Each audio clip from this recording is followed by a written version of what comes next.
Hi everyone, welcome back to the channel.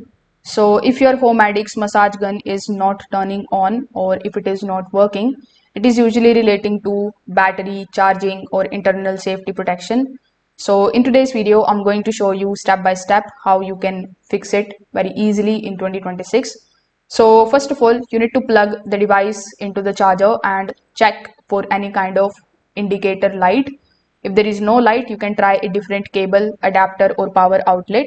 Sometimes the device has power but not enough to start the motor. Once you confirm it is getting the power, you can just simply move to the next fix, in which you just have to do nothing but to just do a quick power reset.